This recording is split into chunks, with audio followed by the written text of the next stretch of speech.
All right, guys, welcome back to another episode of Carlos's Marvelous News. Wait, no, that's not it. All right, welcome back, guys. My name is Carlos, and I want to thank you guys for being here. Today, we're talking about my review on the Batman. And spoiler alert, you guys may not be happy, but I am going to try to avoid spoilers. First off, let's go ahead and talk about the elephant in the room, which is Robert Pattinson as Batman. And we all know Robert Pattinson as the guy from Twilight. Yeah, I've watched every single one of those movies, and I don't think they're good. I don't think those... Sorry to anyone watching who loves those movies, but I don't think they're good. I think they're kind of bad. To be honest, I don't think he makes a bad Batman. I think he actually makes a pretty good Batman. He does well. Not necessarily him that makes the Batman bad. You know, we kind of look at other Batmans. I may be the only one, but I do love Batman and Robin. I do really like that. It's really campy. It's not like a strong story, but I do love that Batman. And one of the reasons is, I'll be honest, is that I do think George Clooney makes a good Batman. And a good Bruce Wayne. Unfortunately, he did not have the strongest movie, and it is what it is. I still like it. And in this movie, I do think Robert Pattinson does a really good job as the Dark Knight. I think they really lean into the story that, you know, he's just a guy. Like they really show that, and I think they lean into that a lot, and I really appreciate that. I think that all the other movies kind of put him in like this super, like he's not a person, like he's definitely better than a person, where here he's like a person, which I really like. I really like that a lot. My one complaint is I don't think he put on enough weight, so when there's like a shirtless scene and he takes off his shirt, he still looks kind of like Edward from Twilight, which is fine. I mean, it is what it is. You see him in the suit most of the movie. And I think he does a good job. I think, unfortunately, due to the writing of the movie, which is not Robert Pattinson's fault, and that's why I have to say he doesn't do a bad job, but as Bruce Wayne, he comes off a little whiny. You're not my dad! And that's not, again, it's more on the writing than it is on Robert Pattinson. Because if you think about like when comparing it to Batman Begins with Christian Bale, you get the developmental story. Like he goes off and he trains with Ra's al Ghul, and that's cool. But I'll be honest, I don't much care for Batman Begins. And so as a first movie, I do think this is much better than Batman Begins. Not saying that, because you can't compare it to The Dark Knight, and I've seen surveys of that where they compare, oh, is it better than The Dark Knight? It's hard to compare an entire trilogy to one standalone movie, as well as, you know, you can't compare the best out of the three movies to the beginning to this one. You know what I mean? Like, it's the first movie. And so comparing the Batman to Batman Begins, I do think this is a stronger movie. Overall, I think he does a really good job as Batman. I think the writing could have been different and to kind of make him better, but he comes off a little whiny, which I don't like. And diving more into the story, I think this movie is 3 hours long, and that's what almost turned me away from watching it, was that, you know, 3 hours is a whole commitment, and I wasn't really willing to make that, because I'm not a big DC fan. I'm not a huge Batman fan. I've watched all the movies, don't get me wrong, but it's not my main thing. Like, so I think I'm coming in with a good, fair judgment on how this movie is. When it comes to the story, this is a really deep, rich story with a lot of backstory. But unfortunately, we do tap into, you know, a lot of the same things we've seen a lot. It's no spoiler to say that, you know, Bruce Wayne's parents got shot in an alley.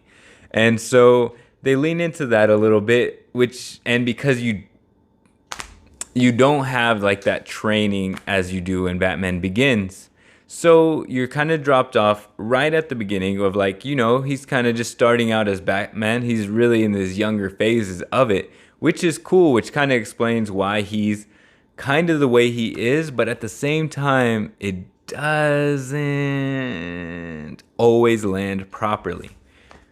But saying that this story isn't deep or rich is an absolute lie. This is a very deep story. You get a lot going, and sometimes it feels like there's too much coming at you because for me, I'm not like a super big Batman fan, and for someone who is that, you could take that all in and be super happy about it. I do think in that second phase, you get a really deep story where you're getting all these connections.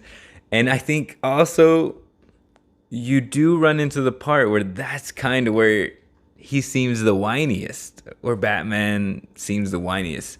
And more as Bruce Wayne, I think it's hard. I don't really like Robert Pattinson's Bruce Wayne.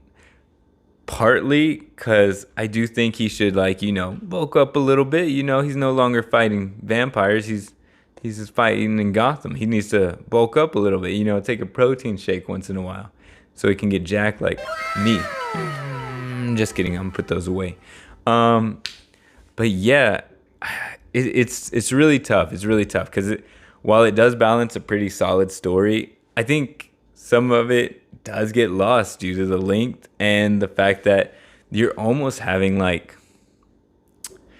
3 or 4 stories kind of going on at once, and it ain't it. Next, let's get into the characters. And we already discussed Batman and Robert Pattinson, but let's talk about Alfred. It's not my favorite rendition of Alfred at all. Like, this guy does not strike me as like Alfred Pennyworth. Like, it's not my favorite. I don't want to give too much away because there are people who still haven't watched this movie, but I'd like to see where this goes. But another weak point is Zoe Kravitz as Catwoman. I don't think it's her fault why it doesn't work. I do think everyone's acting in this movie is pretty good, and hers is just shy of being pretty good. And so it really separates herself from everyone else in the cast, where it is one of the weak points. Catwoman is one of the weak points. And like, I like Zoe Kravitz. Like, don't get me wrong. I like her as an actor, but this was not her strongest performance. And you really lean a lot into her character a lot as well in the story. Only again for it to get kind of brushed to the side, which again, it just continue. And that's what I'm saying is this is a pretty solid movie with some great casting. I think, like I said, I think Robert Pattinson's strong. Colin Farrell as the Penguin is absolutely fantastic. Like, I like that. He did a fantastic job. And you can't even recognize that it's Colin Farrell. Colin Farrell as the Penguin, that's it. That is fantastic. I love that. I think him and, gosh, I can't think of the name of the guy who plays Falcone.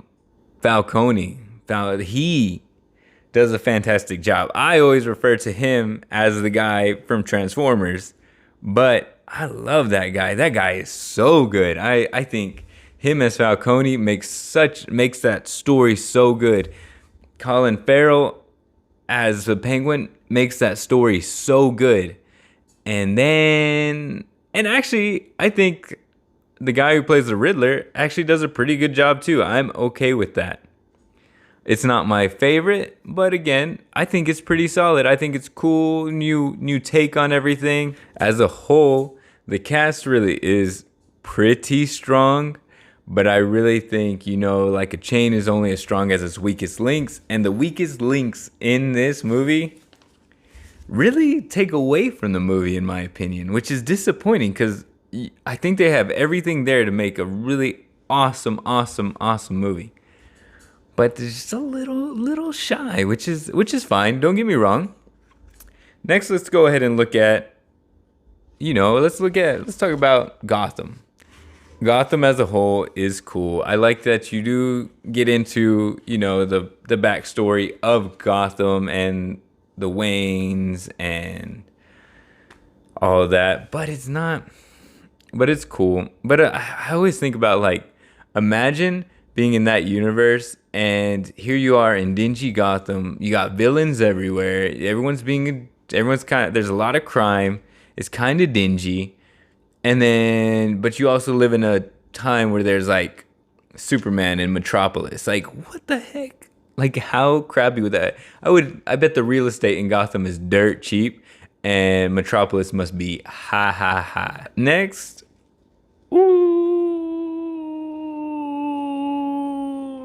Let's look at the Batmobile. This is just my quick comparison. And while it is only the first movie, and people may not agree with me, I do not like the muscle car look of the Batmobile. I'll say it. It's not for me. I think the tank in like the Dark Knight trilogy is way cooler. I mean, shit, he could get a Lamborghini and that'd be cool too. Like, I don't care. But this ain't it. This is not my favorite rendition of the Batmobile. And everyone else can have their opinion. You're entitled to your opinion, but that's mine. Is that I do think this is a little. And there is a car chase in the movie, which you have to assume. I mean, because there's the Batmobile. And while cool, I do think drags out a little too long, and that's the problem I think in this movie. Some of the portions drag out just a little too much, and I can't be there. I can't be there for that. I can't be. You've heard me already talk about all the negatives I have towards this movie, but let's talk about some positives. Like I said, the characters that are good are very good. The scenes that, oh my gosh, the cinematography, some of the best cinematography I've seen. Some of the scenes are just so cool. I love the experimentation with the camera angles and the way they do things. I love that. Some of those scenes, gosh, there's this one scene where Batman's helping out some people and he's reaching out and he has a flare and it's just really cool. Like, I love that scene. I do like that. I like the experimentation. It's definitely going in a different direction, and I like that. I think another positive is Robert Pattinson does do a good job as Batman. Like, I don't think he's bad at all. I think him as Bruce Wayne could probably use a little work, but him as Batman, I think is really cool. I like it. You're at the end of the video, and my final verdict is that the Batman is okay. It is okay. I will give it a 5 or 6 out of 10. I don't think it's amazing, but I don't think it's bad. And that's my opinion, just trying to be fair and really take the whole movie in as a starter, as the beginning.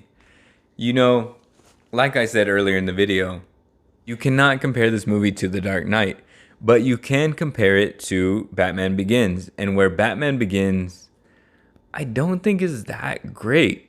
I love the PlayStation 2 game, but I don't think it's that good. It's okay. Like, it is okay. So this movie is just okay. Like, unfortunately, due to the way it's written, Bruce Wayne comes off a little whiny, a little dumb, in my opinion. Like, really, if you think about the entire movie and you get to the end, you're just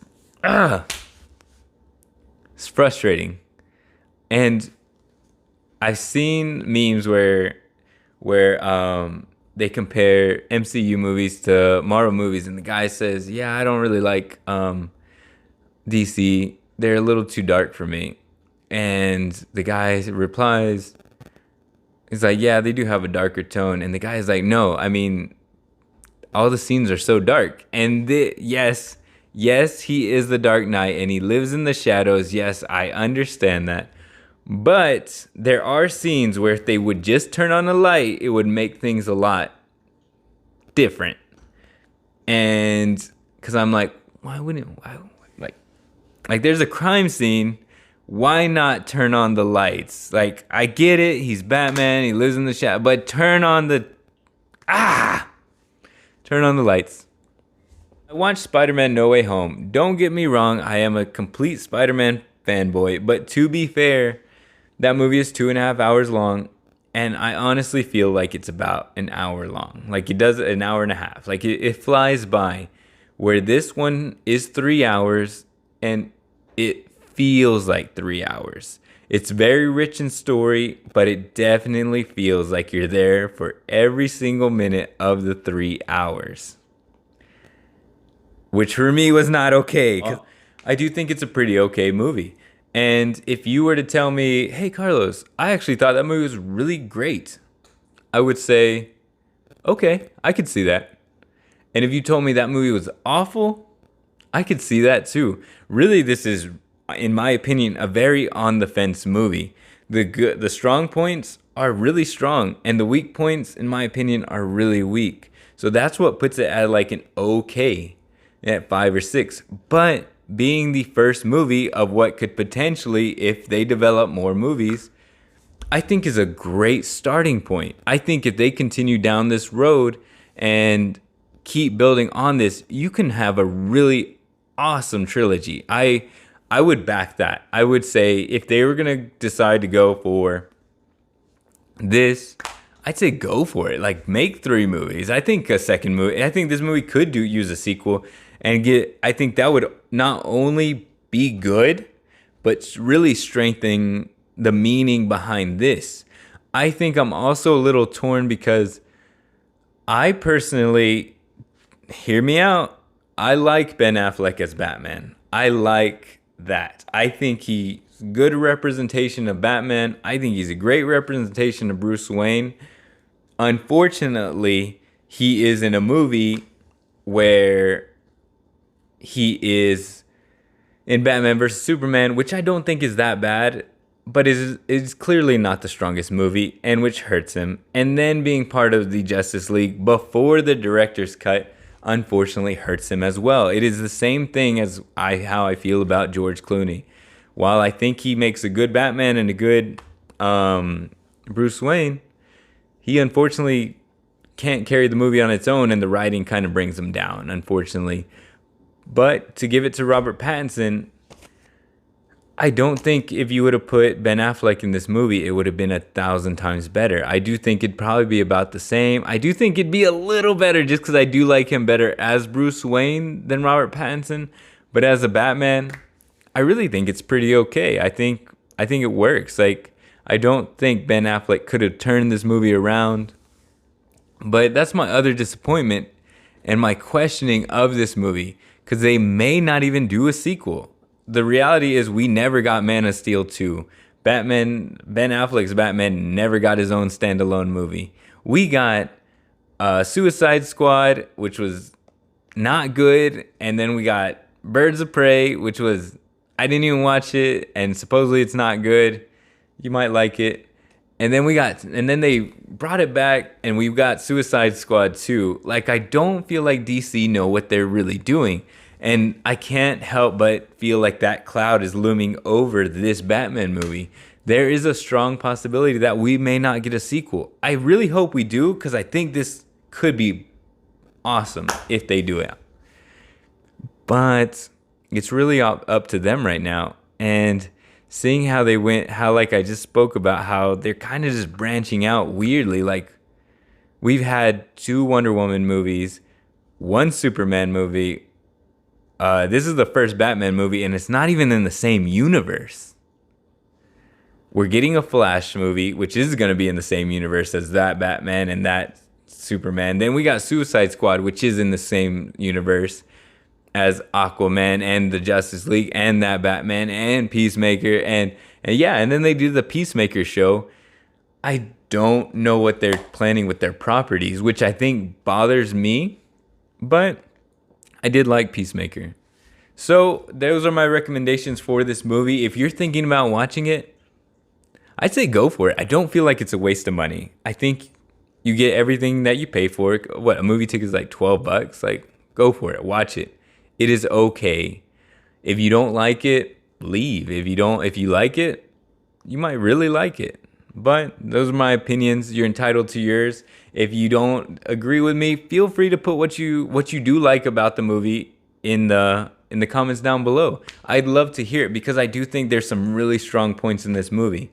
Thank you guys again for watching. Please like and subscribe for more videos like this. This is my first time doing a movie review. If you like this kind of content, I can start doing more of this. I even consider maybe looking at like older movies, like things I like watching, like going over like the old Power Ranger movies, watching Man of Steel again, watching the first Iron Man movie as a retrospective. I could do those. If you think any of those ideas sound good to you, feel free to comment down below. I'd much appreciate it. Just like I appreciate you watching this video to the end. I hope you have a wonderful day.